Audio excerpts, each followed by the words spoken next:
if you're on the phone, if you're on WebEx, we see you. If you're on the phone, just announce when you speak so we know who it is, and for the notes. So having heard no objections, the minutes are approved. And if I could just go off script here a little bit, and we'll get to the public input in 2 seconds. So, Robert, you go by McKay? Yeah, you can call me McKay. McKay? Okay, welcome. Thank you. This is McKay's first meeting replacing Scott. You have big shoes to fill, just so you know. Welcome, McKay. Thank you. Okay. Next item is public input, and that would have been anything that was submitted by email in advance that is not on another agenda item. Was there anything? No. No. Okay. All right, then I'm going to turn it over to Anthony. All right, I'll make this fairly quick. We'll start with our election of officers. So first office I'm going to look for is the chairman. Are there any nominations for the chairman for the 2021 year? I would like to nominate Brian Norell, this is Chris, as chairman for 2021 and beyond. Brian, are you amenable to that? Yes, I am. Okay. Are there any other nominations from the floor? Any other nominations from the floor? Any other nominations from the floor? Seeing none, Kelly, please cast one vote for Brian Nero. I don't believe we need to do an actual vote. If I'm mistaken, someone can correct me, but. Okay. Next office would be the vice chair. Any nominations for the vice chair? I would nominate Chris McCoy. This is Brian. Okay. Chris, do you accept that nomination? I do, thank you, sir. Any other nominations for vice chair? Any other nominations for vice chair? I'll call for nominations for vice chair. Hearing none, Kelly, please cast a vote for Chris McCoy as the vice chair. And then finally, I'll take nominations for the secretary position.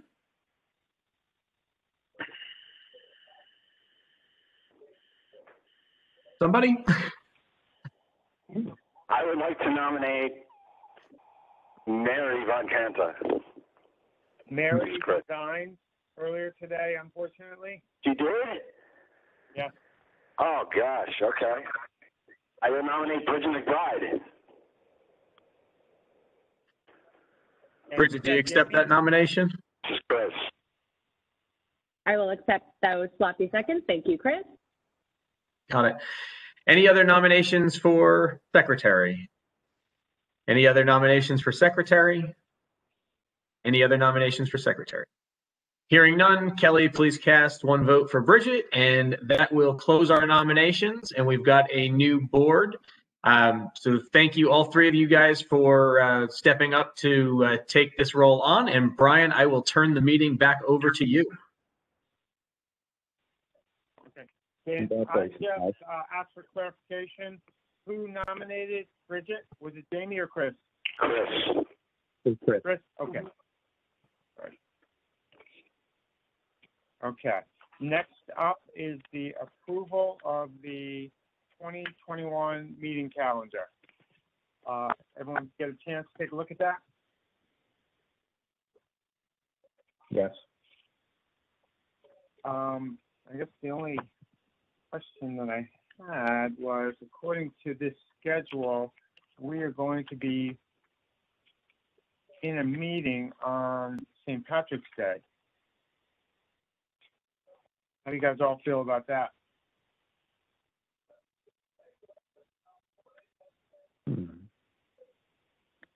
I could go either way. I mean, the world is open again, it might be nice to be at the GAC and not in a meeting, but you know, it is what it is.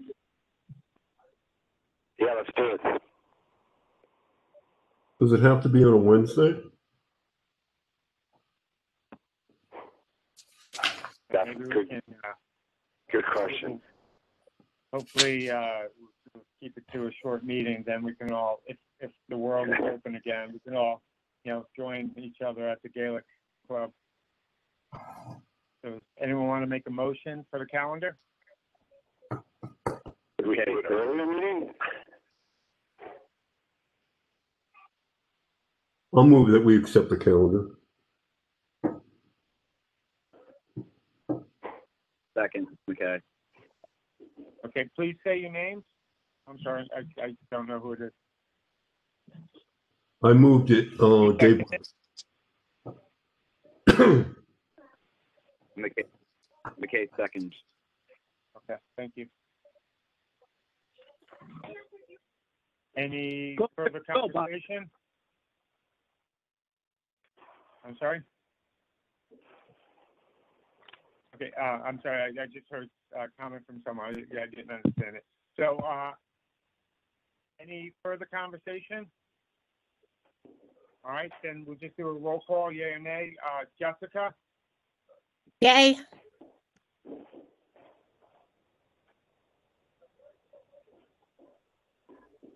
can we either get a yea or a nay? I said Jessica, yay. Oh, I didn't hear you, okay. Jamie, Yay. McKay, Yeah. Yay. Bridget, Oh. Sorry, yay. Chris, Yay. Dylan? Oh, Dylan's not here? No, I'm here. Yes. Okay. David, Yes. and I'm a yay as well. Okay, beautiful. Next up, Katie Romero, the McKinley School Carnival. Katie, are you here?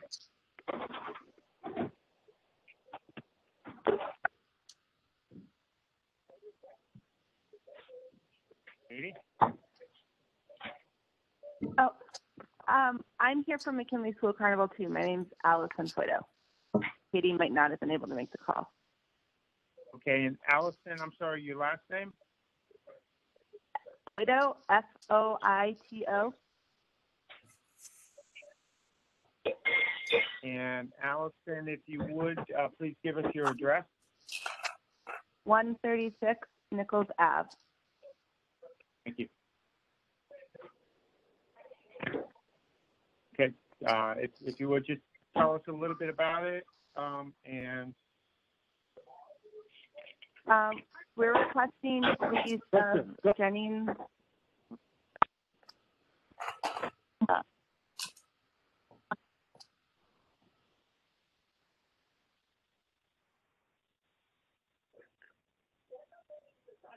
Hello? okay. Okay. Allison, if you're still there, Yes.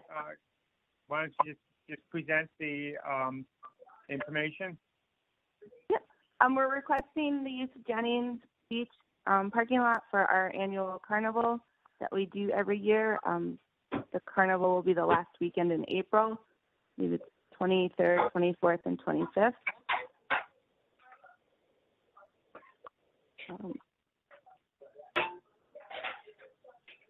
Don't know if there's any other questions about it. We canceled it last year. It got canceled because of COVID. So we're hoping that this April we'll be able to have it. Okay. I'll start with the question. April, everything that I see, the general vaccinations are probably not till the second quarter, maybe. How are you going to, or how or when will you make a decision on what to do if we're still living in a COVID world? We'll work with our vendor, Mr. Stewart, on his guidelines and what he's following.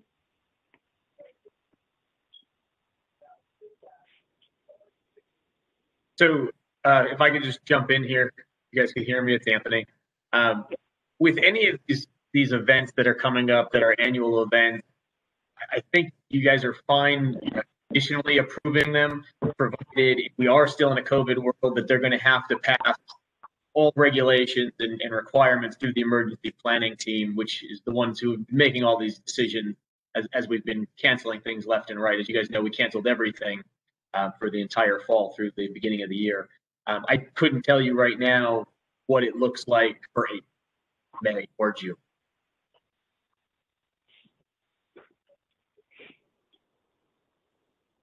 Okay. Thank you. Any other questions for Allison?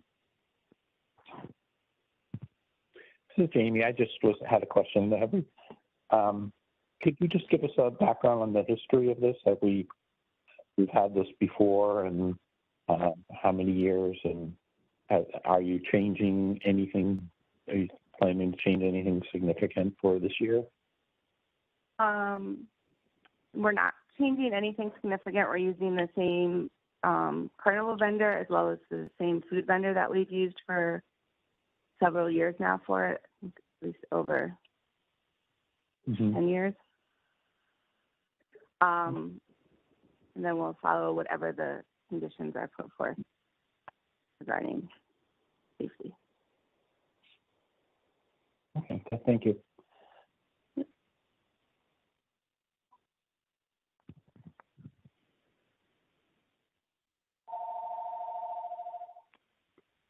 Any other questions?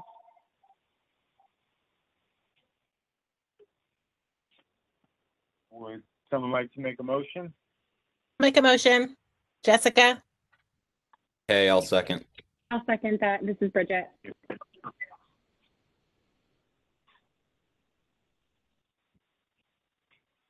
Thank you. Any further comments? Discussion from the commission? Anything further from the public? Okay, then,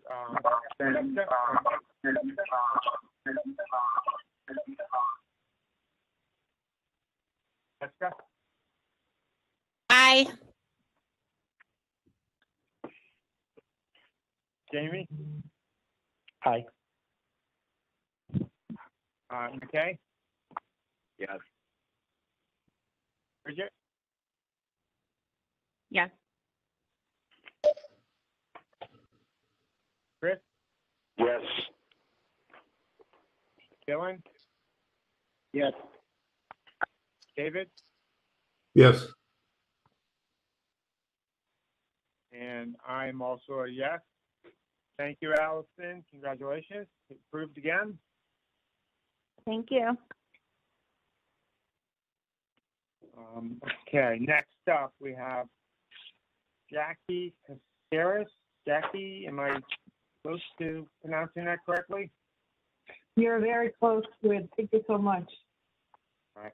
Request for memorial bench location in between H and I dock. Yes, I'm requesting a memorial bench for my father. He was a longtime resident of Fairfield, and he enjoyed the beach and the marina. So I have talked to Parks and Recreation, and they in turn have talked to the marina manager who suggested the specific location for the bench.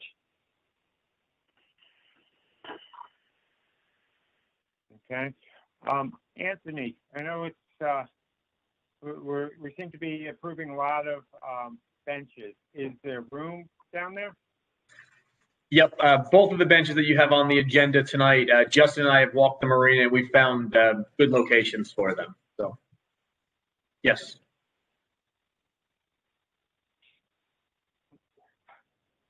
So do we have any questions for Jackie?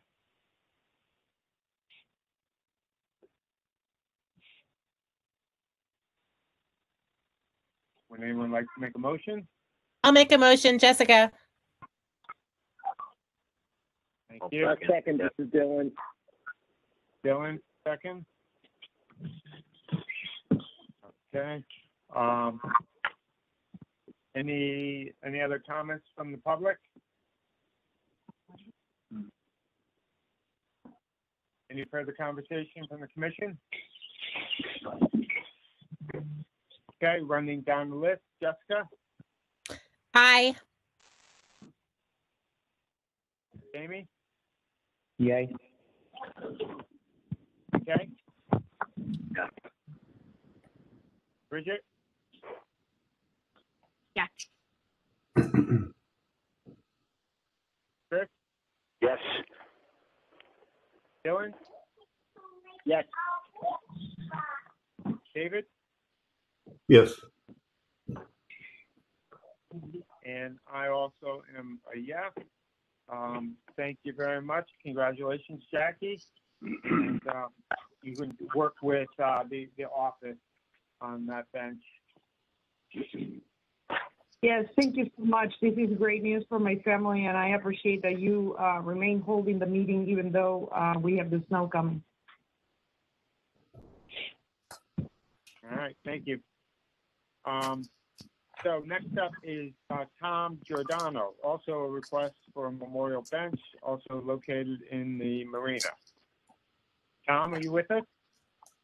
Yes, this is Tom Giordano. Can you hear me? Yes, we can. Okay. Hey, tell us a little about your request, please. Okay. My wife and I and our family have been residents of Fairfield for over 45 years at this point. We spent a lot of time down at the Benson Marina. And there's a bench right at the top of E-Dock, which we were interested in purchasing or having for our family. We had talked with Justin Cathcart, who runs the marina there, and he thought that the bench that currently exists there was up to be replaced, and that it was a good idea. I think he said it was good that we could, in fact, put this new bench there with the memorial plaque on it. So we're requesting that particular bench down there. Okay, and Anthony, you said this, you have room, this makes sense where it's being requested? Yep, I concur with him. Okay. Any questions? Anyone would like to make a motion? I'll make a motion to approve. Jessica. Thank you, Jessica. I'll second. Do I have? Okay, just a second. Any further comments from the public? Any other comments from the commission? All right, running down the list. Jessica? Aye. Jamie? Yay. Okay. Yes. Bridget? Yes. Chris? Yay. Dylan? Yes. David? I think the dog voted a few times. Yes. And I'm also a yes. Tom, thank you for joining us this evening. Congratulations. And again, you can coordinate with Anthony's office on that. Okay. I just want to thank the commission for considering this. It means a lot to us, and I really appreciate your support. All right. Thank you very much. All right. Now, next up is the request of the Knights of Columbus to have their creche displayed on the Sherman Green from December 23rd, 5 p.m. until December 25th at 8 a.m. with someone on site at all times. This represents a change in the venue from the previous years, which it's always been at the Town Hall Green. Yes, hello. My name is Joe Sargent. I'm the applicant. Hey, Joe. Yeah, I'll make a brief presentation. I timed it. I got about 90 seconds. For those of us who aren't familiar with us, we're a local charitable Catholic organization. There are 4 councils in town that are combined to staff this. It's the Father Coleman at St. Thomas, St. Pius, Holy Family, and Assumption. We're very active in the local community. In the past 3 years alone, our council has donated more than $250,000 to local charities involving domestic abuse, special education, food kitchens, feeding for the elderly, community centers, and youth sports. One of our principal goals every holiday season is participation in the Keeping Christ in Christmas program, a national program which seeks to promote the true spirit of Christmas in our homes and communities. Towards that end, the Knights have for many years stood vigil at the Christmas crest at the Old Town Green. I believe it started sometime in the early 1980s and has been a continuing presence in town since then. This year, we submitted an application to move the nativity scene to the Sherman Green. We were excited to go to the new location, and we've invested several $1,000s on improving the new nativity scene. The reason we selected to go to the Sherman Green is that it's the most prominent public forum in town. Proof of this fact is obvious from the number of events that have been held there over the past few months, including religious gatherings, various patriot displays, various charitable and public awareness events. There have been presentations by parents on public discourse with respect to the Board of Education. There's even been political protests. In late December, we received an indication that we couldn't go to the Sherman Green, but they wanted us to go back to the town hall.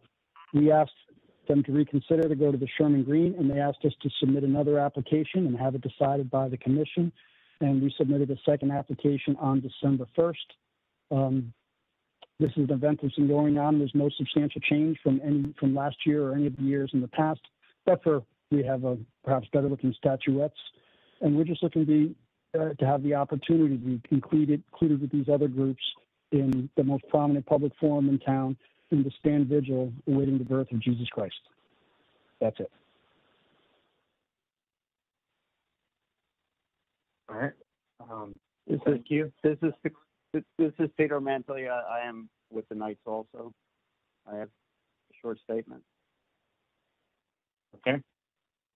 Peter, if you would spell your last name for us and provide your address. It's Peter, Mantilia, 54 Rolling Ridge Road, Fairfield. Email, did you want? No, that's sufficient. Okay. All right. Basically, as Joe mentioned, in addition, we're asking. I am the Grand Knight at St. Pius, and we're asking to be included with the other holiday displays that are on Sherman Green.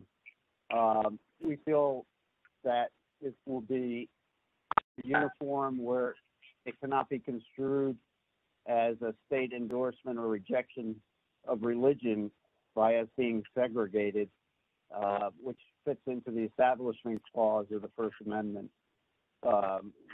We want to be with all other religions, and be it menorahs, Kwanzaa displays, Christmas trees, whatever. And basically, this is our request.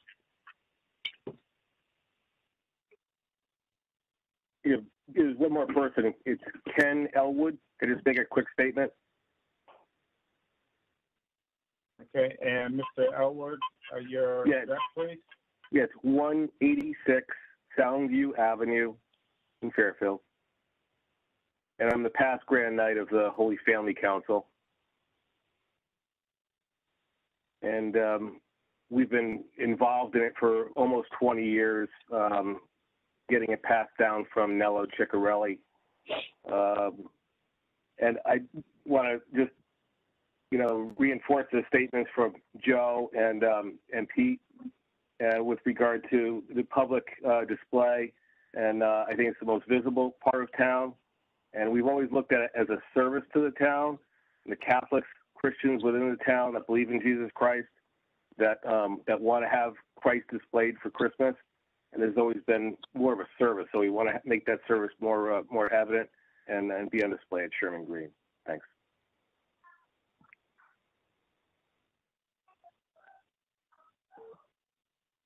Okay, is that it?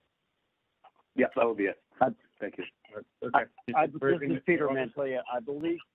I I believe there were some letters that were submitted also.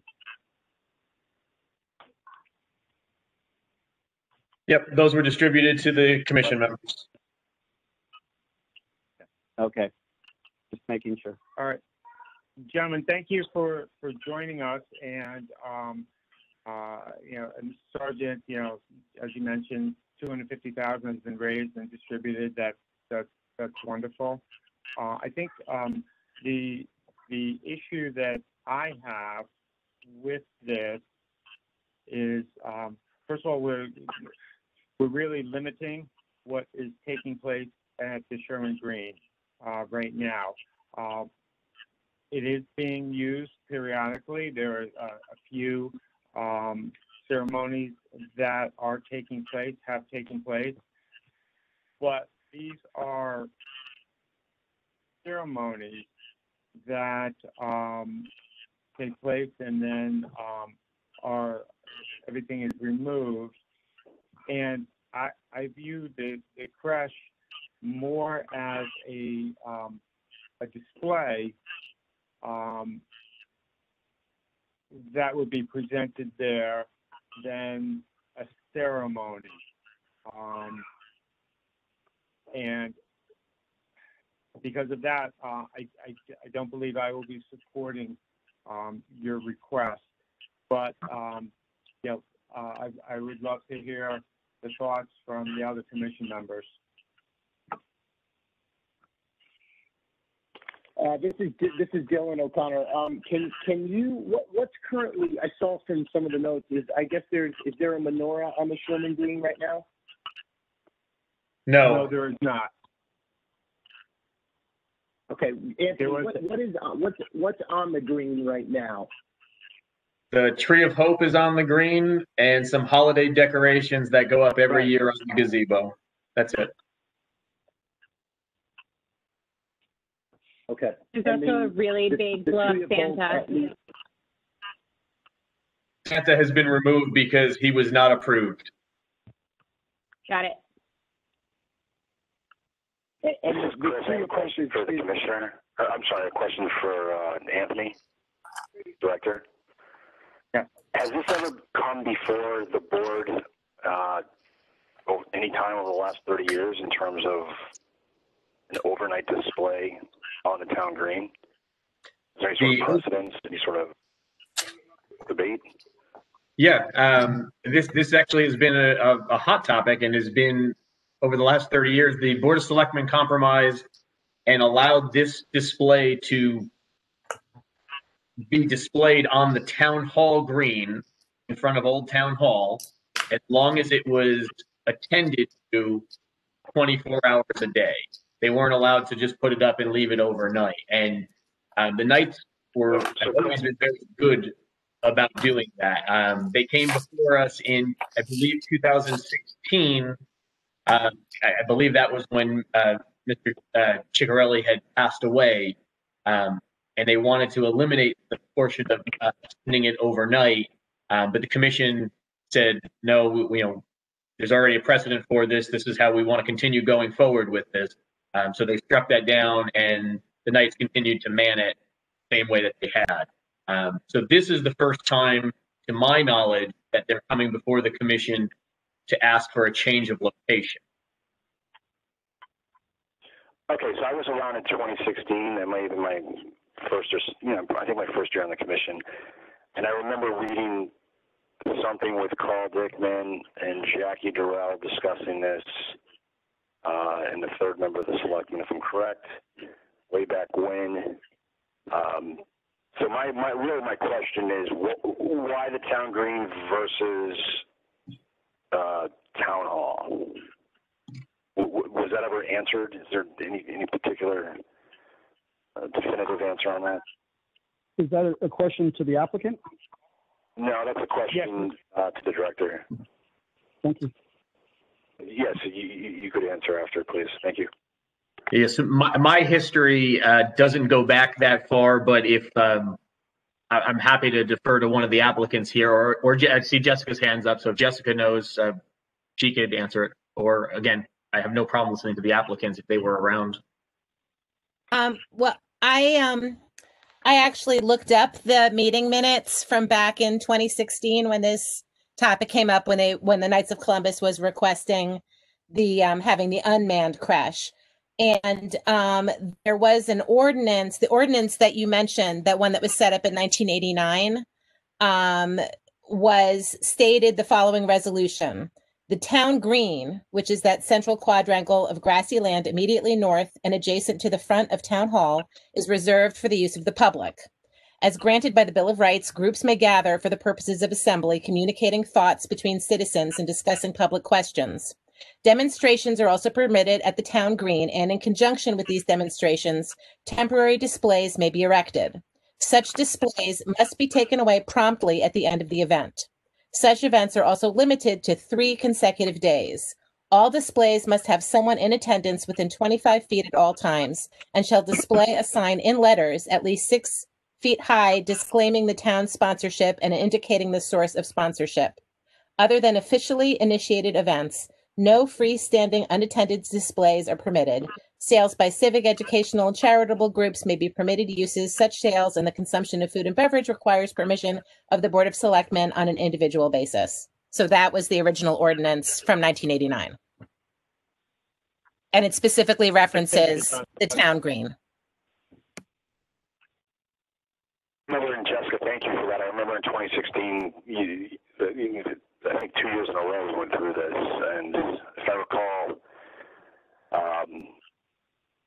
we're kind of all under the auspices of they made a very good decision back in 1989. Right. So I kind of understand with that. That's my belief. And we did certainly spend some time and effort and energy reviewing this, because at the time we established a subcommittee specifically for this item regarding public displays on town property. And Chris, if you recall, you were on it. David was on it along with Scott Walker, and you did like a lifetime ago. In November of 2016.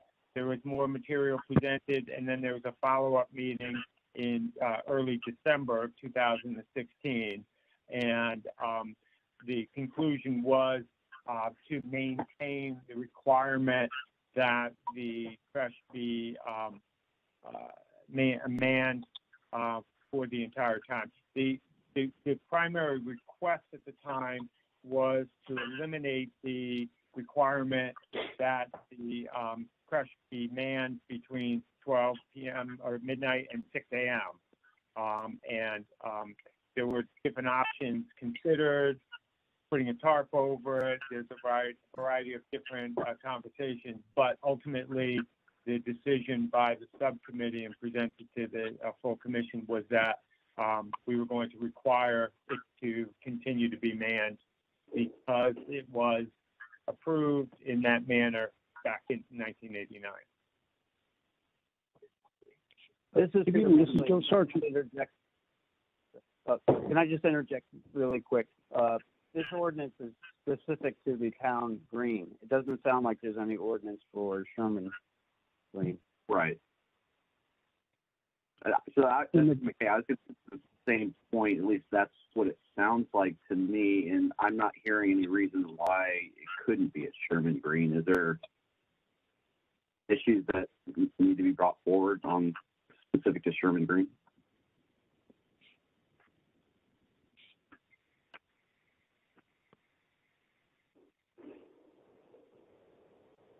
Brian, can I ask a question to follow up on that? The rules that Jessica stated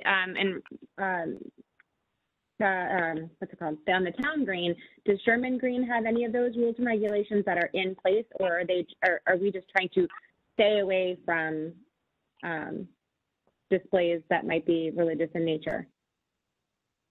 And then my other question was, is there a menorah set up anywhere? Because I saw that in the emails, but you said that there was not on Sherman Green, but so there's not a menorah anywhere in town? Right. There's not. There was a ceremony on the first evening of Hanukkah on the town green, on the Sherman Green. There's one scheduled by another group on the 8th night of Hanukkah. Also a ceremony, and it'll be immediately removed. There was an inflatable menorah along with an inflatable Santa Claus put on Sherman Green, but neither was put up, neither was approved for display. And when we discovered that it was there, we asked that it be removed, and it was removed immediately.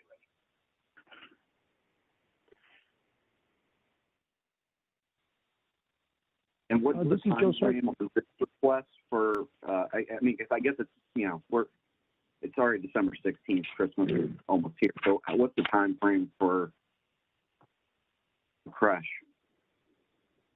This is Joe Sargent, the applicant. Yeah, we submitted our application in sometime early November, and it is from the 23rd to the 25th.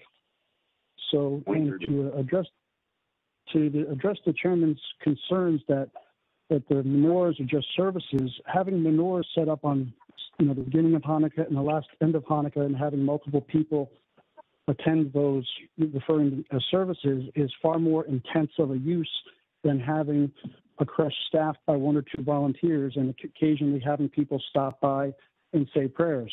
And with respect to that, it doesn't classify as a service. I kind of have to disagree with you after having experienced a number of people who come down, drop off prayer cards, say prayer for their family. So it may be a less intense service over an extended period of time, but it's a religious gathering nevertheless. I'm stopping.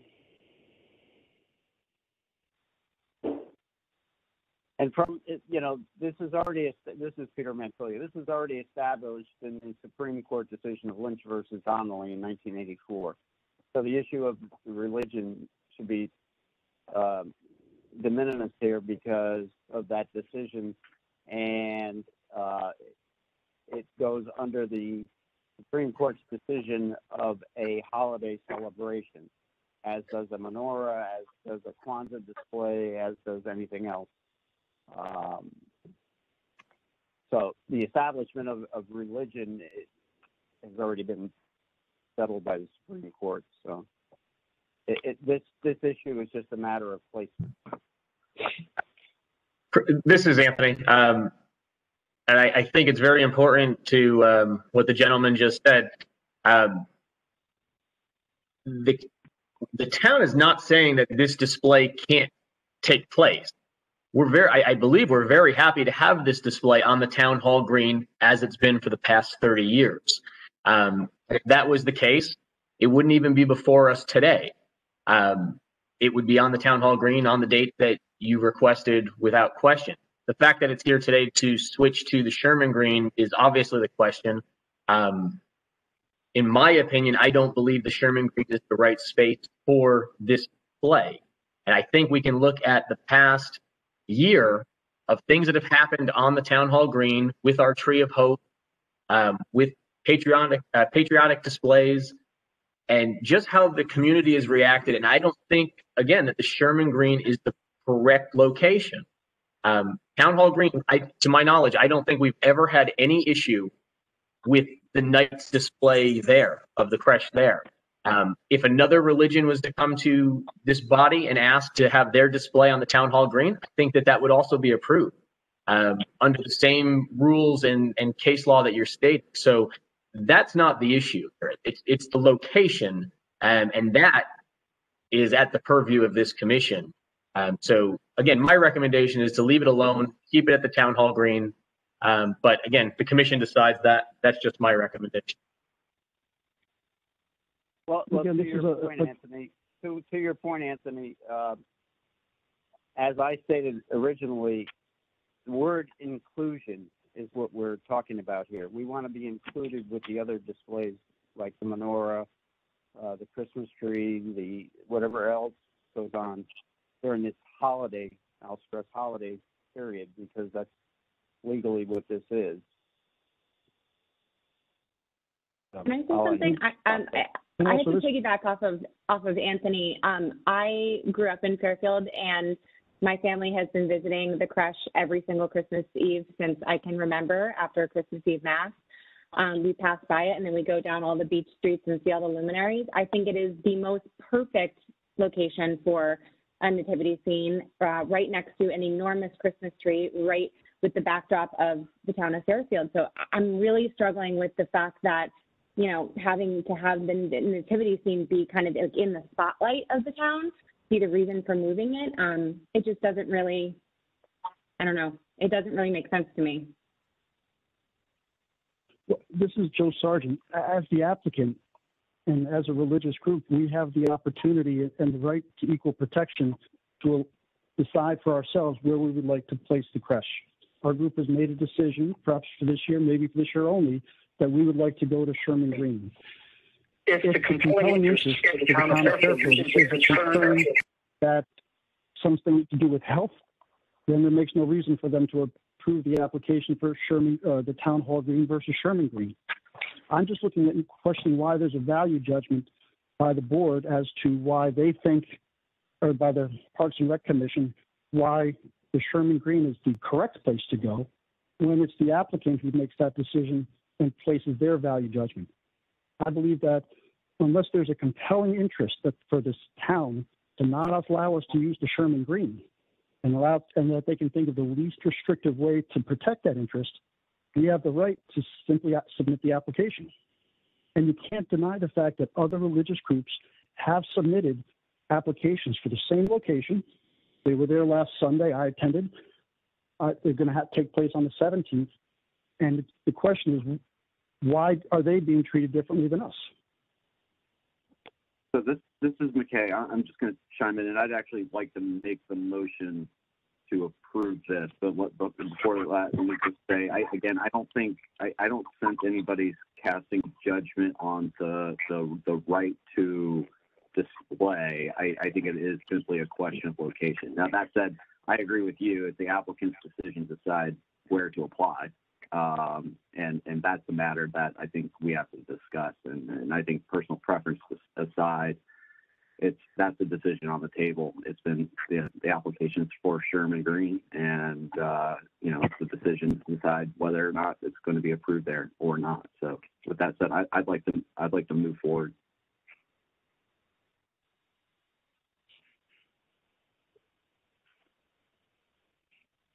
All right. Would anyone like to make a second? Can I ask a question? Oh, sorry, I'll just, whenever. Just one more question. I don't recall approving the lighting of the menorah. Can someone refresh my memory? Yeah, so I can refresh your memory. So the menorah lighting, just like this event, any event that comes before you guys for 3 straight years, once they have that established 3-year pass and they don't change anything outside of large events like carnivals always have to come, but your typical events, so the menorah lighting has done this for however many years, more than 3, they don't need to come before us for approval unless they change location or scope or something like that. So again, this group doesn't have to come before us if they stayed at Town Hall Green. The question that you guys are going to have to, I guess, raise after this is, if you don't approve them at the Sherman Green, are we going to allow them on the Town Hall Green? Or are they throwing all their eggs in one basket? We want to be on the Sherman Green, or we're not doing it. That's I guess, a question for the applicant. Anthony, Chris here. Is the menorah, is it lit overnight? No, it's a service, Chris. No, there for 8 days. No, it's just a service. It's like a 1-hour thing, not even. Okay, so it's not overnight. It's not manned. So my biggest issue is you come to the Sherman Green. Personally, I'm fine with the creche there, but now we're talking about having this manned overnight, which there's precedence going back to Carl Dickman, Jackie Durrell back in 1989, and with the Town Green. Now we're opening up a whole different can of worms in terms of that's kind of where I stand on that. I'm just thinking, like, you overnight on this in the Town Green, it's a little bit different than having a menorah that's lit for an hour and taken down. Okay, can we get back? There's a motion that has been made by McKay, and if there was a second, I did not hear. My apologies. But if there's not a second, then the conversation will end.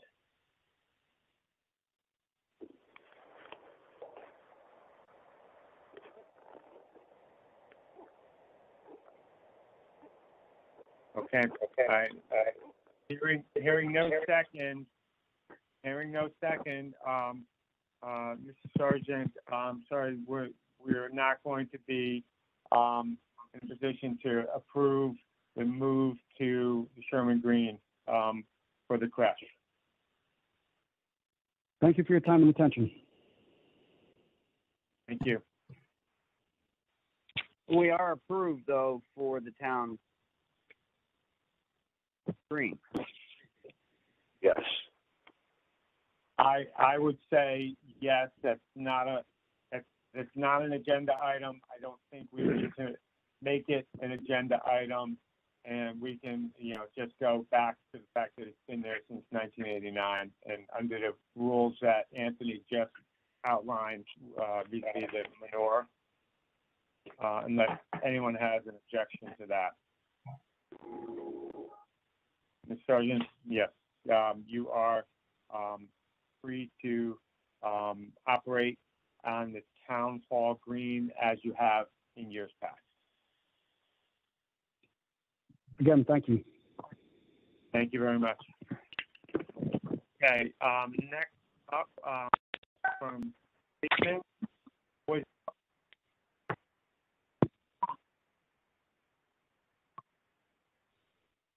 A second. Does everyone hear that? Okay. No, I didn't hear that. I'm sorry. I had some background noise. No, the computer was speaking to us, and I just didn't want to speak over that because it was talking about muting. So next up is the request from Wakeman's Boys and Girls Club to sponsor the Tree of Hope for the month of February. Do we have a representative here from Wakeman? Is that you, Jessica? Yes. Yeah, I did not ask someone from Wakeman to come tonight simply because I didn't. But I did send the entire commission information about the Wakeman Boys and Girls Club, which I hope you all received. And basically what happened is that, as you know, the tree committee got together. We came up with a schedule for the coming year. And we had one opening.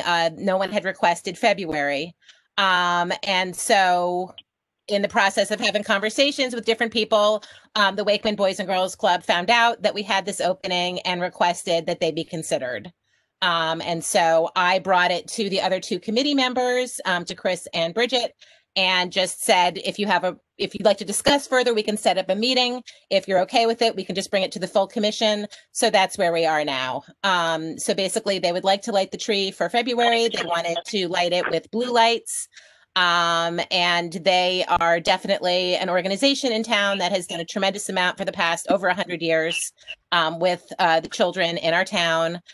Just since September, they have completely revamped their programming and now provide a remote learning village for elementary and middle school students when they are in their remote learning. They go to Wakeman, they do their remote learning there. They're bused to and from Wakeman, and they're also able to stay for an after-school program. So obviously with COVID shutting everything down, all of the normal things that Wakeman does with their after-school programming, arts and crafts, basketball, none of those can happen right now, but they were able to provide this really valuable service to a number of families in Fairfield, and they look forward to going back to their regular programming at some point in the hopefully not so distant future. So as chair of the tree committee, I would recommend that we accept Wakeman for February, but I'm happy to take any questions if anyone has them, or Blue. I thought Wakeman colors were green and white. They wanted to go with blue. I think there's a significance. It has to do with the, I think like there's something coming up in March that has significance for the Boys and Girls Club, and so they decided they wanted to go with blue. So they do have green and white lights, but they requested blue. Okay. Any questions for Jessica? Jessica, we're gonna miss you. Yeah, I'm gonna miss you guys too. Big shoes to fill. So Jessica, does that fill the calendar? Yes. Yeah, we have every month taken between now. We started in August and we're going through July. So August 2021 will be the first organization of the next calendar. And we already have some interest from a couple of different organizations. So I will be passing that information on to Bridget and Chris so that when they set up next year's schedule, they will have those in place. And so Bridget and Chris, you're going to continue on this subcommittee. So if anyone is interested in replacing Jessica, please let us know. Yeah, we'd love anybody's help. Thank you. This is Jamie. I'm happy to join. Thanks, Jamie. Love to have you. Welcome aboard. Thank you. Perfect. Thanks, Jamie. All right. So any other questions for Jessica, or anyone want to make a motion? I'll make a motion to approve Wakeman Boys and Girls Club. And who's that? Was that I Chris? will second. Chris. And this is Bridget with the second. Gotcha. All right, thank you.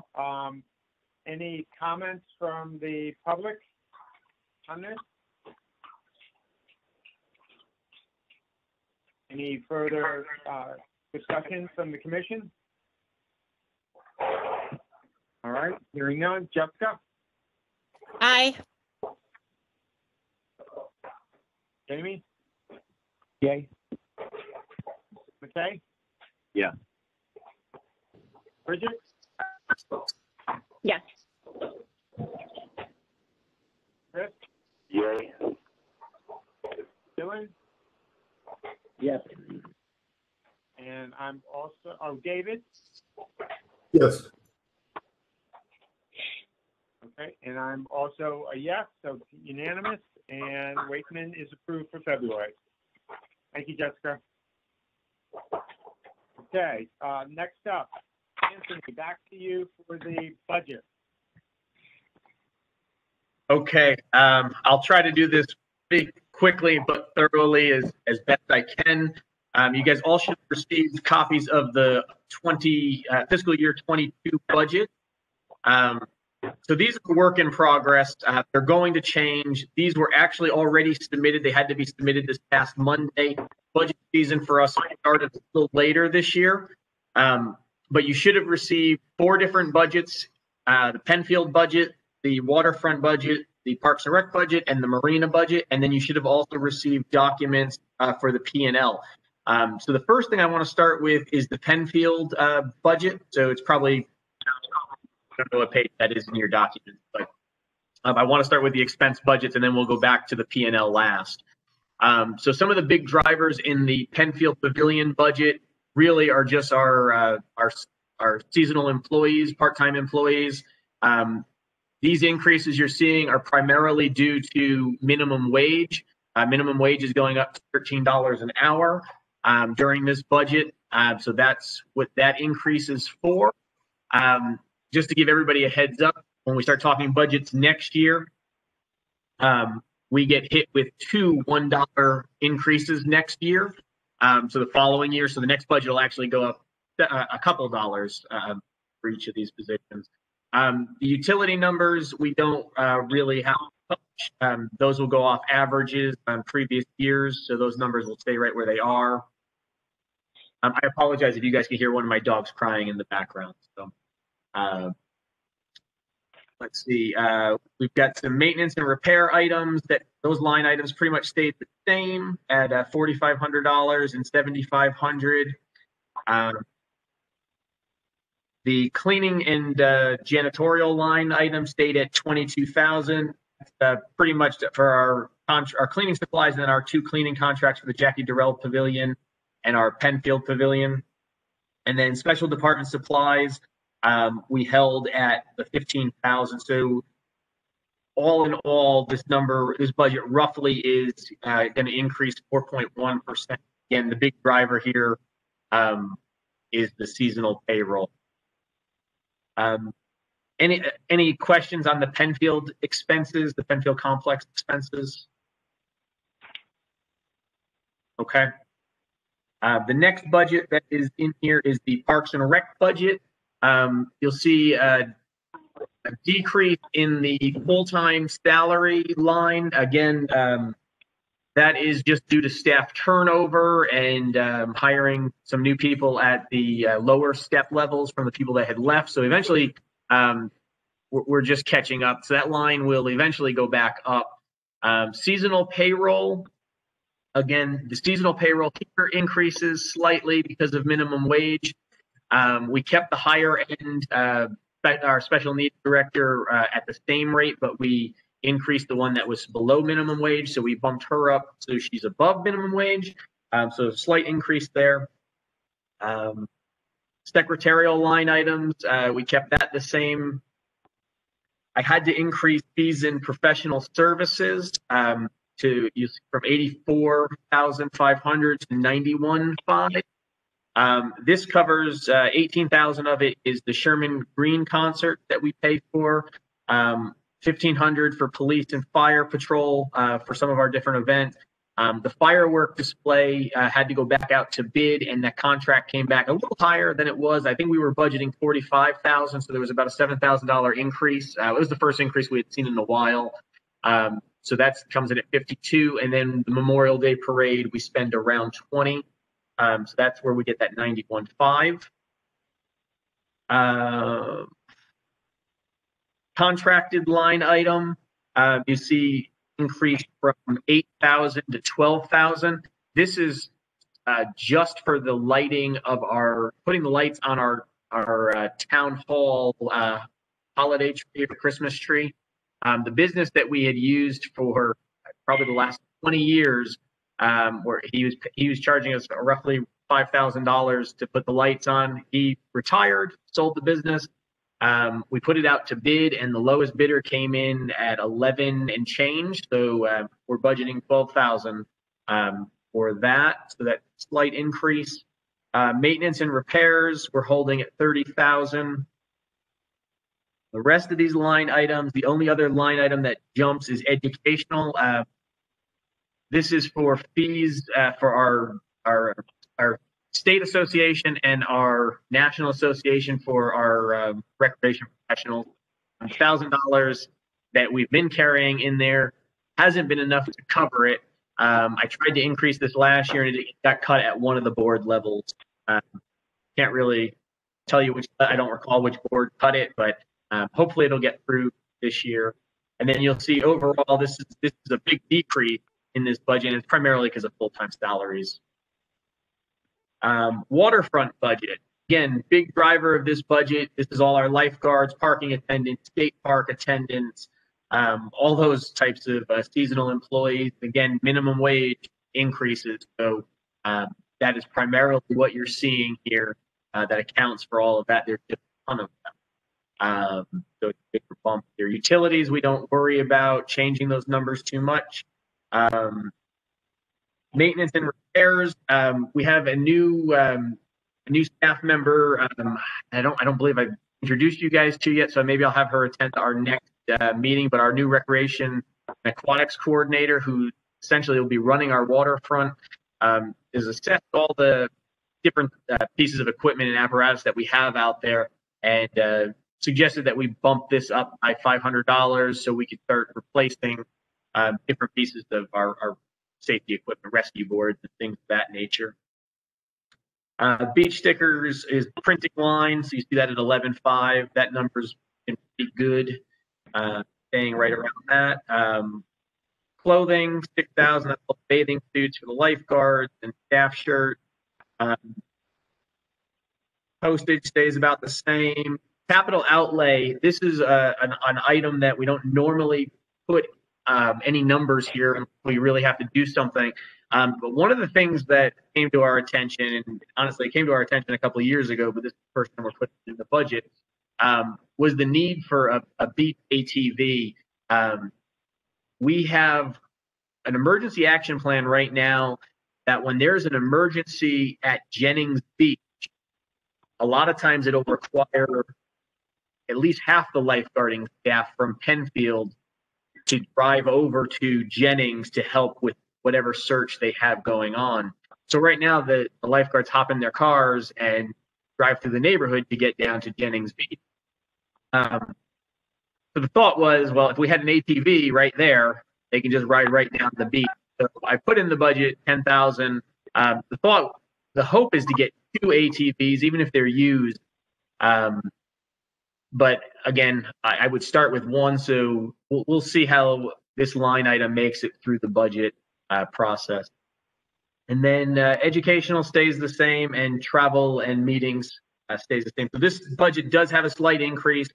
Again, big ones are the seasonal payroll and the capital outlay for this budget. And then our final budget to talk about is our Marina budget, which again, this is only going to be our second year budgeting here. So we're still trying to feel this budget out to see where we are and what we need to adjust. I would say right now we're tracking pretty close to the numbers that we expected with this budget. So I think we're right on target with it. But you'll see some increases in regular payroll for our Marina guards, for our Marina manager.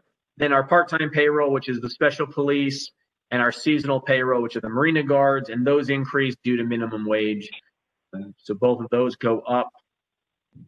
Again, utilities, we work with finance on those. Then we've got some line items for maintenance and repairs, $25,000, another line item for $25,000. Again, these cover the costs of ice eaters, bubblers, headboards, railing, piling, fencing, really anything that breaks down that we're replacing on the fly. We're paying for the parts and labor essentially, and DPW is doing the labor, so we don't get hit with labor costs for that. Everything else here, we increased it, the printing, which is the Marina stickers, just because we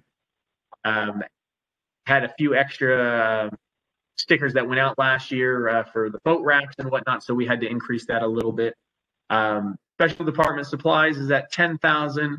Capital outlay is a big line item here. We put 60,000 in for capital outlay, and Justin had several projects that he would have liked to have done, but I asked him which one was the most pressing, and security cameras to overlook the docks was the most pressing. So the police department and IT are working on a bid right now for the installation of a security system for things that they're doing. So we're hoping to tag right along with that and be able to purchase 5 to 6 security cameras to overlook those docks with installation. So Justin's confident in that number based on all the research he's done and the discussions that he's had. So I'm hoping that one will get through the different boards as well. So yeah, this budget, you'll see a slight increase, but again, based on the revenue, when we get to the P&L, which we're going to talk about now. So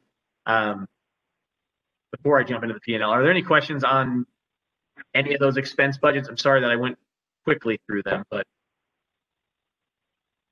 okay.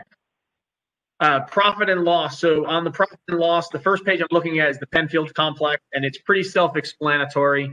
It gives you the actuals for 17, 18, 19, and 20. It gives you what we budgeted in 21 and then what we're looking to budget in 22. For Penfield, you'll see the lockers. I have 3 different ways that I'm allowed to budget. I could budget with my best estimate, and I've got to give the finance board and everybody my rationale behind what my best estimate is and why. I can go with a 3-year average, and 3-year average doesn't require any explanation other than saying it's a 3-year average, or it could be a contract like our concession. So most of our concessions, those aren't guesses or best estimates, those are contracts. Those numbers are pretty static. Changing rooms, those are our locker rooms down there at Penfield. and our 3-year average has been 29,000. So I just went with that number. We don't have daily locker, so eventually I'll just delete that off here and have them remove that from the budget. Boat racks, we moved to the Marina budget, so that comes out of here. Concession fee, you see by contract, that one is increased. And then the two big ones that really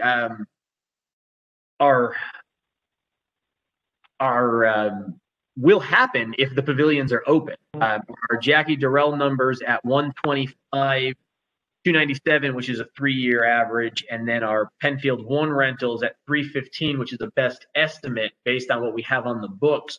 This is assuming right now that the pavilions will be open as of July 1st, 2021. We've already explained to the Board of Finance for the current year we're in, 2020 and the spring of 2021, that we're not anticipating the pavilions being open at all. So I'm telling them July 1 is when I'm anticipating that the governor will let us open those up. I hope I'm wrong and that he lets us open up for the spring, but I don't want them to be surprised if they don't open. So you see total revenues, a little more, yes. The people who had reserved either Jackie Durrell or Penfield during this time period, if they have requested that it just gets pushed into the next fiscal year, are we allowing that, or are we just? And I'm just wondering what happens to that revenue. When's the revenue, considered in here? Yeah. So what we did was, if somebody wanted a refund due to COVID, we gave them the refund. If they wanted to push to an alternate date, we allowed them to shift that money to an alternate date. The money in our financial system doesn't get realized until the party actually happens. So whatever fiscal year party happens in is when that money gets realized. So the budget's going to look like pretty much a zero right now this year. But if these parties all happen as of July 1, these numbers are what we expect to hit. So you'll see we're planning on a little additional revenue over the 21 budget. Our expenses are a little higher, like I said. Our bonding costs are down a little bit. Again, those are estimates based on what finance has given us. I believe, I'd have to play this out, but I believe that our net income business, I know it's a negative number, but I think we had projected that was going to be a negative number for the first 7 or 8 years that Penfield was open, and then we would start hitting positive numbers again. So, but we're ahead of where we've projected Penfield all along. So that's the good news. Parks and Rec budget for their P&L. Swim lessons are in here. Again, 3-year average. Recreation program. Recreation programs are anything that is summer camp, basketball league, soccer leagues, all those types of things. We put a 0 here because this account closes on September 30th. So essentially, we've got no money in that account right now because we're not really running any programs. And I've got to hope that the governor lets us eventually open up to run programs in the spring, which we're not optimistic about. If we run summer camp like we've normally run summer camp, then we will have money that we can turn in, and then we'll exceed this 0, obviously. But if we can't run summer camp and we can't run soccer as we normally do, this number is a true 0. And I hate to say that, but that is unfortunately where we are right now. Tennis concession, that's a contracted number. Field rental of facilities, these are our field rentals and our league fees. Again, I used a 3-year average here. We've been pretty good there. And in the miscellaneous parks, again, 3-year average is what I used for that. Again, this budget typically is a net negative because it carries all the full-time salaries from our department. Waterfront, the big drivers here, this is where we make all our money, are our beach stickers. I used a 3-year average for that number. Beach parking, 275 is a best estimate. 275 is a very aggressive number. And as long as it doesn't rain every weekend, we will hit that number. As you can see, we did in 18, we did in 19, and then we did it again in 20. Marina dockage, winter dockage, those all move to the marina. And then the concessions, this is our Jennings Beach concession, and that's all that is. So that is a contracted number. So again, here where you take your revenue and subtract your expenses, the numbers are pretty good.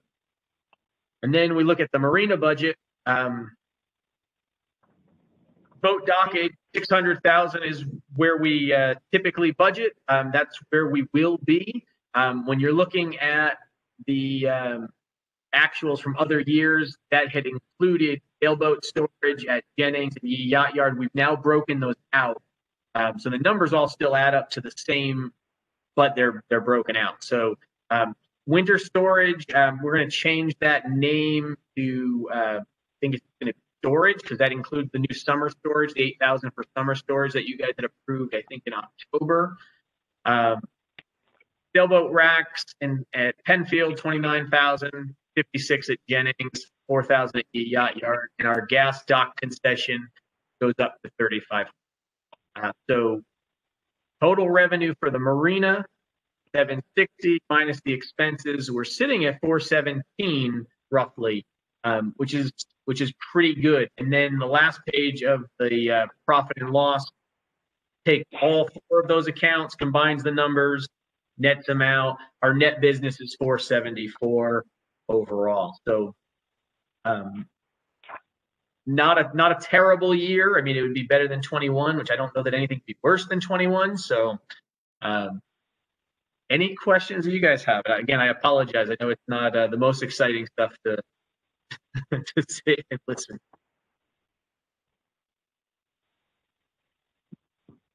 Hey, Anthony, it's McKay. Just because I don't have the historical context, and that's really all this question is as I'm looking at the summary of it all, I get what's going on in 21, of course, but what's going on with the decline from 18, 19 to 20?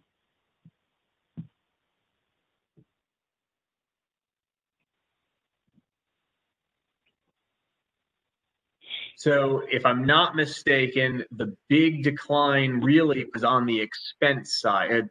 The decline, the overall, was because of the expense side. I believe the expenses went up almost, it looks like 150,000 or 200,000 between 18 to 19. Revenues pretty much stayed flat up until 20, where they dropped $500,000. But again, that's primarily half a year of COVID stuff. So we added an additional position at the rec department. We have a new rec coordinator, so that increased some of the expenses. Minimum wage continues to go up, and that's another one of those ones that I've been harping on for the last several years because I saw this coming. We've tried to stay ahead of it. I think we've done a pretty good job, as a town to do that. But yeah, that's primarily where the drive is. Hopefully that answers your question. Okay. Yeah, no, thanks. I was just curious, historical.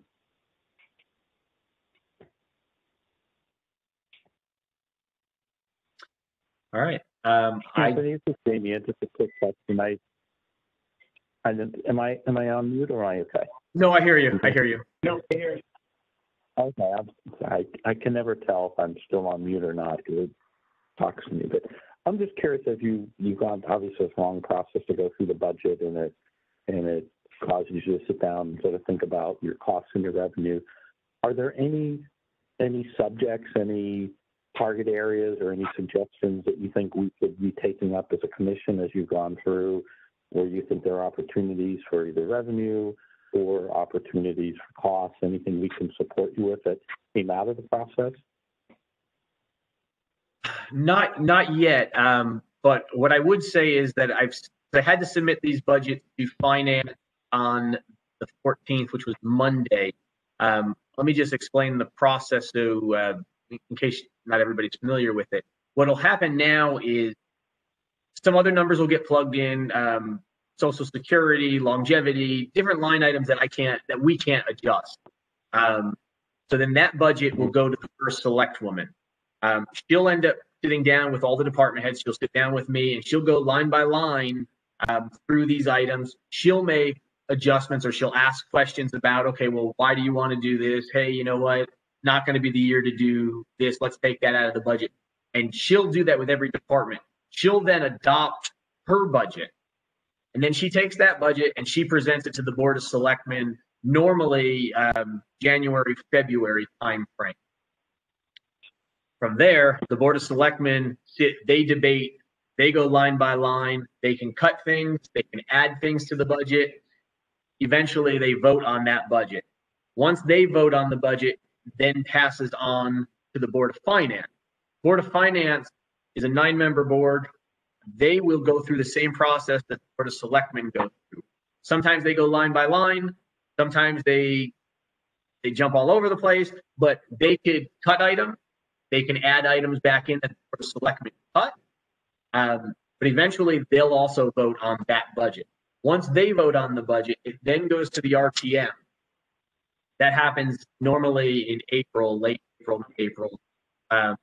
Once it goes to the RTM can only cut things from the budget in a simple stand. I believe that they could add stuff. I don't want to get into like the whole referendum type thing. So they normally can just cut. Then they vote. Once they vote on the budget, that becomes the adopted budget for the town, which then gets passed back, I believe, to the Board of Finance to set the mill rate. So the process will run from now really till early May. So it is a long, grueling process. I think as we go through the budget and as I sit with the first select woman, I'll have an idea of where she wants to go with her budget. And if she's going to start cutting things that I feel shouldn't get cut, I may come to you guys and say, hey, we really need this. And then hopefully you guys can support those types of things. Or if we need to go, if I need somebody to come with me to the Board of Finance or an email to the Board of Finance about, hey, we need to add something back in or we need to make a change.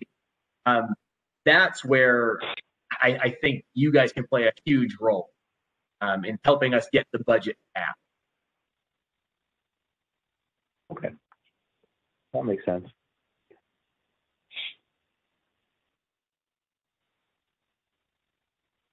Okay. Okay. So if I remember correctly, last year didn't we look at an approval of each of the budgets individually? Maybe wrong. Do you recall? I don't recall doing it individually. I think it was just one lump, like one shot, but if you want to do it individually, you can. It doesn't, either way. At one point, I believe we did them individually. Honestly, unless someone has any compelling reason to do that, I don't know why we couldn't just approve them all together.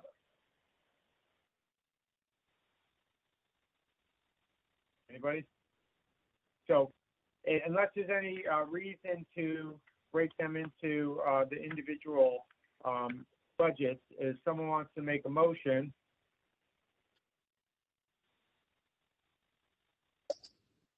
You're asking for a motion to approve all the budgets together? Yeah.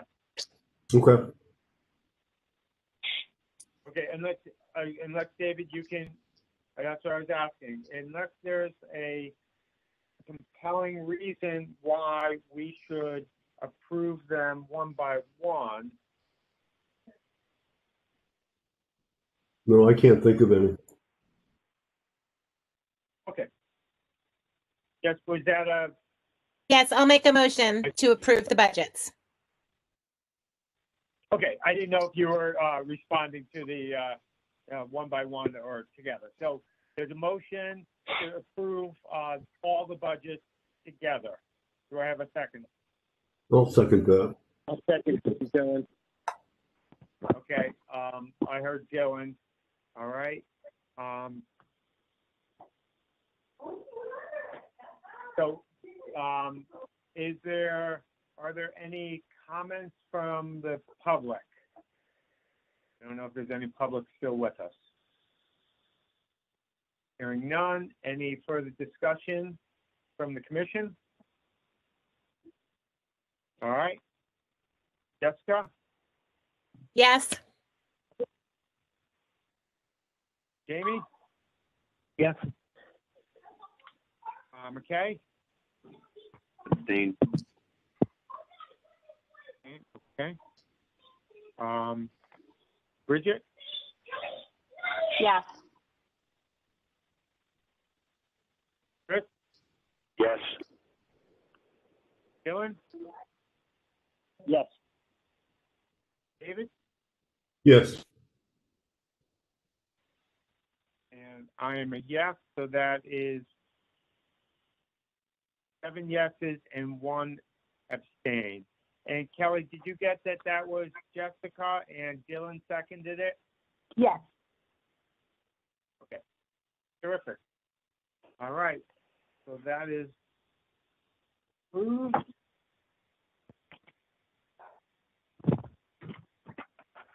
All right. Now we have reports. Do we have a report from the State Park Subcommittee? Yes, that's me. Can you guys hear me? It's Dylan. Yes. Dylan, we can hear you. All right. Good. All right, hold on. I'm just trying to log into my laptop here. Okay.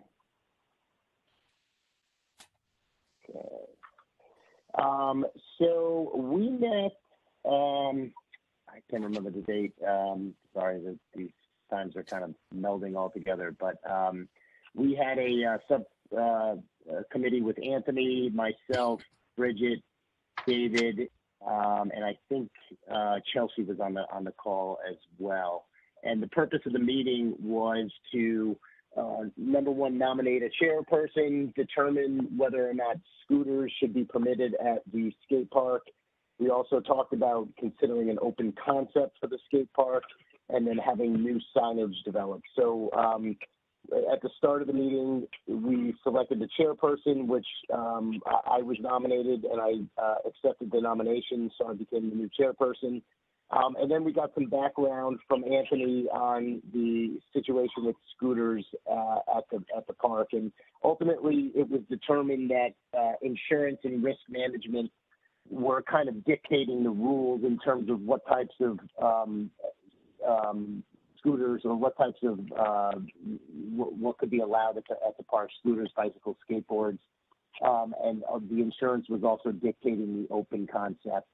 Which, was essentially the idea that we could have it no attendant on duty, which would save the town the cost and the hassle of having to get somebody to man it. It would also, free up the police from having to attend to calls. So we decided that that Pat, and I'm not really familiar with Pat. Anthony, what is Pat's role within the organization? I'm sorry, I don't know that. Yeah, Pat Egan is our risk manager for the town of Fairfield. Okay, got it. So, so the subcommittee felt that it would be a good idea to have Pat connect with the insurance company to determine whether or not scooters could be permitted. The committee felt that there was no reason why scooters couldn't be committed or permitted. Bridget brought up the idea that it's kind of similar to the whole old skiing versus snowboarding idea back in the day. So Pat was going to look into whether or not the insurance would allow for scooters to be used in the park and whether or not we could go with the open concept of being open from sun up to sundown without a paid attendant. Anthony was also going to look into some costs associated with repairs if we were to allow bikes at the skate park. So essentially, the committee decided that we were not going to take any action until we heard back from Pat and the insurance company on whether or not scooters could be permitted, and this open concept was something that we could potentially move forward with. We did, the season ended essentially around Thanksgiving, so we let the season finish under the current conditions, and we're not looking to take any action until we hear back from Pat Egan on the status of insurance and whether and what that tells us related to what's permitted and whether or not this open concept is something that we can move forward with. Any questions or comments? Bridget, David, anything I missed that you want to fill in there? No, I think you got it all. Is the skate park closed? Because I saw a bunch of kids there the other day.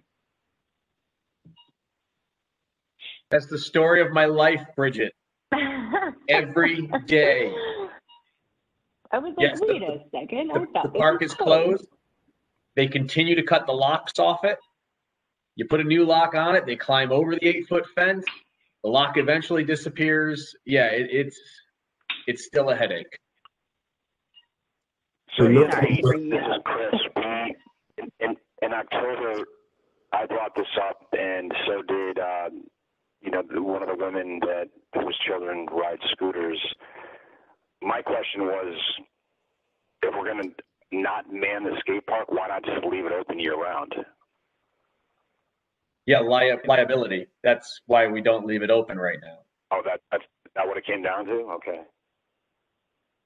Yeah, that's always been the issue. The insurance company says it can only what's the difference in liability, July 10th versus December 16th? Well, no, it's only open when it's staffed. That's the thing. It just because it's July and it's nice out doesn't mean it's open. I mean, if someone's in there at 12 o'clock on a Wednesday afternoon, it's closed. The park doesn't open until 3 o'clock. That's the way the insurance works, is they say, we're only going to cover you. This park can only be open under staff supervision. So if it's not supervised, it's not open. If the gates are locked and there's an 8-foot tall fence, that means it's closed. Doesn't mean you get to climb over the fence and now all of a sudden it's open. But that's what these kids think. So how do other towns like Milford and Greenwich allow these parks to stay open year round? Different insurance companies. That's literally all this comes down to. So, as Dylan stated, Pat Egan, the risk manager, is talking with our insurance company about potentially leaving this open. The big issue that we have, even if we leave this open, doesn't necessarily solve the problems of the skate park. It solves the issue of people being in there that are trespassing, but it doesn't solve fights. It doesn't solve any of that. It doesn't stop the bikes from being in there. So the police are still going to be called there. And I feel bad for them because they don't want to keep going down there and kicking kids out. But that's what they're doing. So.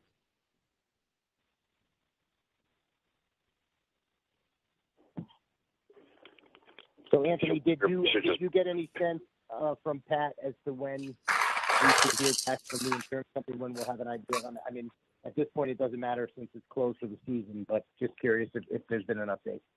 No, he hasn't provided me an update, but I could follow up with him this week to see if he has heard anything.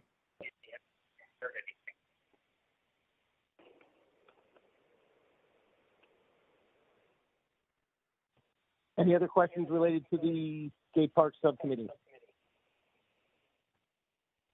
All right. Thank you, Dylan. Yep. All right. Jessica's final Board of Ed report. Okay. I'll try to be brief.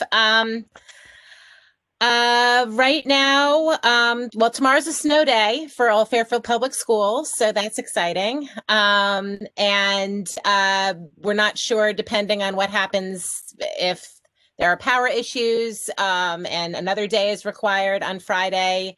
I guess we'll just play that one by ear. And right now, the plan moving forward is in January to change the schedule somewhat. Elementary school, all students will be back in school every day for a longer period of time. Instead of doing 2 cohorts, 1 a.m. and 1 p.m., there will be all students going back until 1 p.m. and then they'll go home and have lunch and do some remote learning for the rest of the day. That will be starting on January 19th. As of now, obviously, it's all subject to change depending on what happens with the numbers over the next month. But parents do need to let the district know if there are parents who right now are doing hybrid who are uncomfortable with everyone back in. They do have the option to opt into doing remote learning.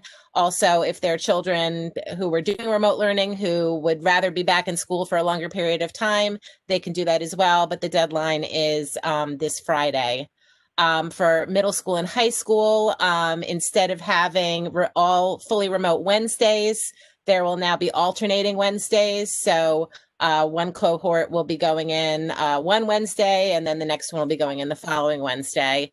And that is starting on January 4th, again, as of now, subject to numbers and health advice from the health department.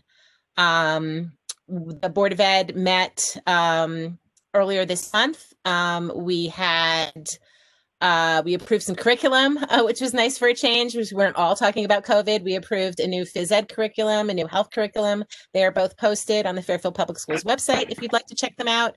We also approved a new physics class, AP Physics C, which is kind of more mathematical physics. It's kind of mathematical engineering physics, and the teachers who are going to be teaching that at both Ludlow and Ward came and presented, and they were really, really excited about this. I mean, it is kind of a niche group. They're hoping to have one class in each high school, but it is something they feel that for the really strong math students who are looking to get into engineering, this will be a really great class to have as an option.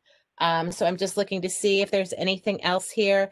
One topic that has come up with the other town bodies that's related to Fairfield Public Schools. I don't know if you've seen anything in the news. The Giant Steps private school for students with special needs sadly was a victim of COVID and had to close. And the property is for sale, and there are discussions in place for the town to purchase that property. There are 2 buildings on the property right now. This is in Southport. It's not far from Mill Hill School. There are 2 buildings. One is really in poor shape. The other one is basically you could walk in and start using it. So that is hopefully going to be the site of the Walter Fitzgerald campus, which is our alternative high school, which right now has been renting space at St. Emery's for some time. But there is a pretty good chance that that property is actually going to be sold by the Archdiocese. So we really were looking for something. And then when Giant Steps came up, we approached the first select woman. She was very enthusiastic about it. The Board of Selectmen has approved it. I actually just got word that the Board of Finance approved it tonight. So it will now go to the RTM. They will discuss it tomorrow. They will vote on it on Monday. So hopefully if that moves forward, we will have that for Walter Fitzgerald. The building, which is habitable right now. The other building, there are a lot of discussions whether that could be something that the town could do something with, whether it could be become the new central office. As you know, we lease our space for central office. Perhaps it could be a new early childhood center. So, or it could be knocked down and built into fields, which, field space is always at a premium in our town. So there are a lot of different uses, but knowing how little space there is in our town, and also I think knowing concerns about development, I think this is really going to be great for the town. And so far the reception from all the town bodies has been really positive. So we're really excited about that. It's nice to have some good news at the end of this year. So there's that, and budget season starts next month, which is kind of hard to imagine exactly how we're going to be dealing with that. We have our budget presentation as our first meeting in January. Then we have 2 open working sessions, and then we approve the budget at our final meeting in January, and then it goes to the first select woman's office and then on to the other town bodies. So that's really the other big thing. And then it's just every day dealing with the complexities of COVID. We really have been lucky in that, so far we haven't had to close many of our schools. And in the cases when we did have to close Dwight for a few days, it wasn't because of the spread of COVID. It was because so many teachers were in quarantine that basically they couldn't get enough substitutes. So they had to go all remote for a couple of days, but they are back in now. So really those have been, it's been more the staffing issues than the actual number of cases. You know, when you have a lot of staff who are in quarantine, it's just hard to find cover. So if anyone knows anyone who's looking to be a substitute teacher, the state has actually relaxed some of their guidelines for substitute teachers. You now no longer need to have a bachelor's degree temporarily to be a substitute teacher. So I think there's going to be an influx of perhaps some college students going in. And this would really be more to be in the classroom with the students. If a teacher's quarantined, they can remote teach from home because we have updated Wi-Fi in all of our schools now. It was okay in middle and high school, but elementary, we did need to do some upgrades. That's all been taken care of. So now we can do remote learning with the teacher at home screening into their classroom. So that's where it would be helpful to have a college student or maybe a recent college graduate there, just kind of making sure that the kids are all listening to their teacher. So that's pretty much it. I think I've covered it all, and any questions, happy to take them. I have one question. Yeah. I'm just wondering, that alternate high school where Yes. Giant Steps was, it's really tucked back in a little neighborhood. Do you guys get any pushback from the neighbors there? We haven't heard any negative comments from any neighbors. It did go by TPZ as well. That was another town body that reviewed it. And there has not been any pushback as far as I know from anyone. It's been in the news. I know as a board member, I haven't received any emails. So I think that it's fine. I mean, perhaps some of the neighbors were happy that it's going to still remain a school as opposed to being subdivided or otherwise. So, but yeah, I have not heard anything. Okay, great. Thank you, Jessica, and thank you for all your years of service. Thank you. Liaison to the commission. You've been great. We will definitely miss you. Thank you. I'll miss you guys. These meetings are a nice refuge for me from Board of Ed meetings. As Anthony knows, these meetings are very pleasant and usually considerably shorter than Board of Ed meetings. So I will miss that. Jessica, this is Chris. I thank you a lot. I've learned so much from you over the last 5 years. You're a sweetheart, and best of luck. Thank you. Thank you, Chris. I appreciate it. I don't have a plaque to give you, so we'll just have to give you a little top clap. Thank you. She'll have to come to our March meeting. We do have a plaque. I just got to get it to you. You could have held it up. I don't have it at home. All right, Anthony, Director and Program Report. Yep, everybody should have received the director's report. I believe it went out earlier today. I won't read it word for word. Basically, what I wanted to do, I did something a little different this month. I kind of wanted to just do like a year in review of all the, not all, but a lot of the positive things and events and programs that we were able to do and provide the community in light of COVID. Because as you guys know, this has just been such a challenging year, personally, professionally. It's just been challenging. But my staff has done a tremendous job with your support as a board, with the support of our administration, and honestly with the support of a lot of our other town departments. It's just it's been a whole community effort, and I appreciate that. And I think a lot of the stuff that's on this list really proves that. Outside of the events that are here, I think I'll just mention a couple of the most recent ones that we've done that deserve a little extra praise. But the inaugural hole-in-one for hunger, that replaced our foul shoot Thanksgiving food drive, and this thing sold out within like the first day that we advertised it. Over 120 golfers. I don't know how many pounds of food that we got, but it was a full DPW truck that had to help us, and it was just a great day. We lucked out with the weather, but that was tremendous. Our Santa mailboxes are out, and as I think you guys probably all heard or seen, we had nice coverage by Channel 12 News. For the past, I don't know, 20 or so years, we've only done one location, and it's been at the rec department, outside the rec department. So this year with COVID, I said, let's go back to our roots and start putting them around town again. So we tried to hit 5 areas of town, so people didn't really have to venture that far out if they weren't comfortable, and it's really paid off. In a normal year, we do about 500 Santa letters that we receive and respond to. This year, as you can see, we're at like close to 1,500 already, and we still have this weekend to go with them. So the staff has been very busy responding to them, and we read each one of those letters, and sometimes we take a special interest in them. I just shared this one story with you guys. It was on the Fairfield the other day on Facebook. But I opened up one of the letters, and in there, the little girl who was 7, she had a cute little list of, she wanted nail polish and things of that nature, but she included $2, 2 crumpled up dollar bills in the letter to Santa. So I was like, oh man, she's giving us her money. This is terrible. I gotta call the parents. I want to make sure she gets her $2 back, because I'm sure they had no idea. Just thinking about my kids would do something crazy like that. Luckily it was only $2. So I called Dad, and I was just like, hey, daughter, she put $2 in here. I want to make sure she gets it back. It was really nice of her. And he's like, oh, just keep it as a donation. And I was like, no, we're going to write a nice letter. So we personalized that letter as opposed to like a generic letter that we typically send back. And one of the other things that her and her sister had asked for were Twizzlers. So on my way home, I stopped. I bought 2 bags of Twizzlers for each of the girls.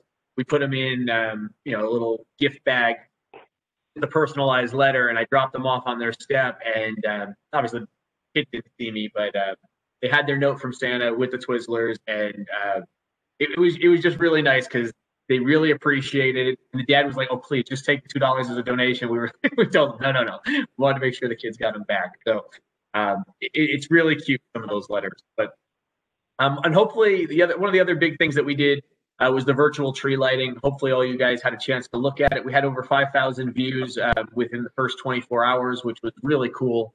But my staff spent a lot of time on that. They're very creative. We had a lot of user submissions from the public, and the town departments. We tried to get a lot of the department heads involved, and just try to create that community spirit that we get when we're out on the town hall green on that night. But we couldn't be. Hopefully you guys got a chance to take a peek at that, because there was a lot of fun. And then obviously, as we mentioned at the beginning of the meeting, I would be remiss if I didn't thank again Scott Walker, who I know termed out after our November meeting. Jessica, for all her years of service on here. I believe we're at 8 years on this board. And then Mary Von Conta, and I apologize, I don't know the number of years off the top of my head for Mary, but it's up there as well. The 3 of you guys have a lot of experience, a lot of knowledge that's going to be leaving this board at the same time. So yeah, it's sad, but I appreciate everything you guys have done from when I took over in 2016 as the director. You guys have definitely helped me, so I had to make sure I say that publicly. But that's all I've got. If there's any questions, happy to take them. If not, thank you.